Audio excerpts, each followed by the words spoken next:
तो कुछ लोग फोन आया, ट्रस्ट के लोगों ने बताया कि थोड़ा आवाज आती है। मैंने कहा उन सबको कहिए कि जिस समय नमाज पढ़ी जाए तो हम भी प्रयास करें कि अपनी भागवत बंद करके 5 मिनट के लिए उनके लिए हम अल्लाह को प्रणाम करें। क्या जाता है, क्या फर्क पड़ता है। हाँ, हम चाकर कृष्ण के हैं, हम भक्त उसके हैं, इसमें कोई दोराया नहीं। खुले आम हम इस व्यासपीठ से हम सब कहते हैं कि हाँ हम कृष्ण के भक्त हैं, हाँ हम राधा रानी के भक्त हैं, किंतु हम कृष्ण के भक्त हैं इसका अर्थ ये नहीं कि हम तुम्हारे भगवान का अपमान करते। हम सबका स्वागत करते। एक व्यक्ति जो कहते हैं कि वो आर्य समाज से जुड़े हुए हैं, उन्होंने इस पूरी 2 घंटे की जो वीडियो है, शायद 2 से 2.5 घंटे पूरी भागवत का दिन, उसमें से केवल इतना विषय लिया और उसको ऐसे प्रस्तुत किया गया जैसे उसमें कहा गया हो कि जब आजान चल रही हो तब भागवत को रोक देना चाहिए और भागवत को पढ़ना नहीं चाहिए। सही। मैं सिर्फ इतना पूछना चाहता हूं कि यदि कोई मुसलमान अपने घर में नमाज पढ़ रहा है और तुम अपने घर में बैठ के भागवत पढ़ रहे हो तो तुम्हें भागवत रोकने की जरूरत क्या है? उससे उसके अल्लाह का अपमान कैसे हो गया? इसको लगता है कि वहां पर अल्लाह का अपमान हो रहा है, तो मुसलमान को क्यों नहीं लग रहा कि मेरा साथ वाला भागवत पढ़ रहा है तो मैं ही अजान छोड़ दूं, मैं ही नमाज छोड़ दूं, नहीं तो उसके भगवान का अपमान हो जाएगा। आपने हमेशा सुना होगा कि ईश्वर अल्लाह तेरो नाम सिर्फ मंदिर में बजता है, मस्जिद में यह चीज नहीं बजती है। और नमाज अपने घर में पढ़ेगा, उससे हिंदुओं को कैसे पता लगेगा कि वो नमाज पढ़ रहा अथवा नहीं? ये अजान से पता लगता है। तो इस कथावाचक को यह भी नहीं पता है कि मुझे बोलना क्या, एक्चुअली वहां वर्ड था अजान अगर हो रही है तो तुम अपनी भागवत को बंद करके रख दो, कहीं उसके अल्लाह का अपमान ना हो जाए। पहली चीज, इससे उसका कोई संबंध नहीं है उसके अल्लाह के अपमान का। दूसरी चीज कि इनको मोहतरमा को यही नहीं पता है कि उस अजान में कहा क्या जा रहा है। इन्होंने कहा कि हम श्री कृष्ण के पूजक हैं, राधा के पूजक हैं, रुक्मणी किधर गई? ये लोग खुद ही तो एनफोर्स कर रहे हैं कि रुक्मणी को छोड़िए, राधा को अपनाइए। और बिना तथ्यों की बातें करने वाले ये लोग ये तक नहीं जानते कि अजान में कहा क्या जा रहा है।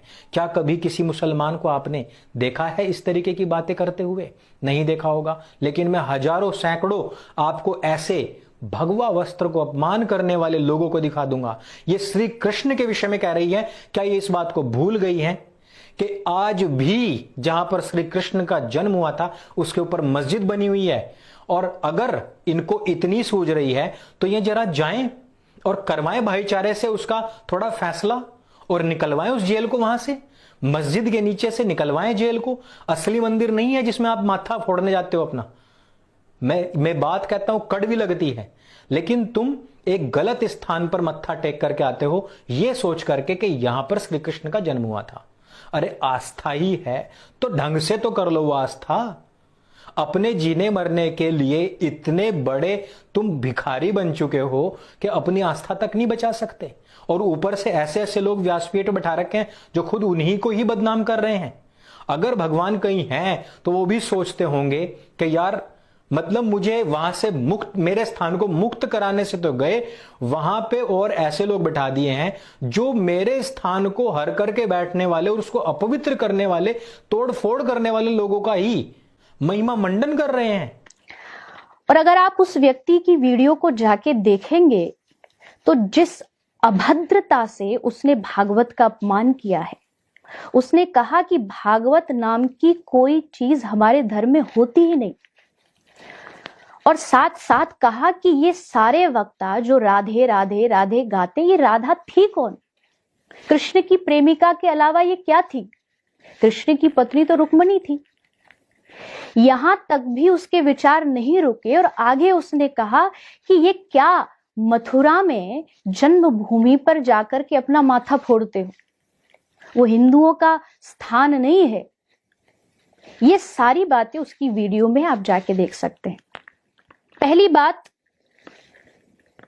मैं इस बात को स्वीकार करती हूं कि मैं सर्व धर्म समन्वय में आस्था रखती हूं, और उसी भाव को लेकर के मैंने वहां इस विचार को व्यक्त किया कि बहुत जोर से आवाज आ रही है और इससे कई बार हमारे ट्रस्ट में फोन भी आया कि इतनी जोर जोर से आवाजें आती है, तो क्यों ना थोड़ी देर इसे रोक करके, भागवत को रोक करके उनके भगवान को याद कर लिया जाए।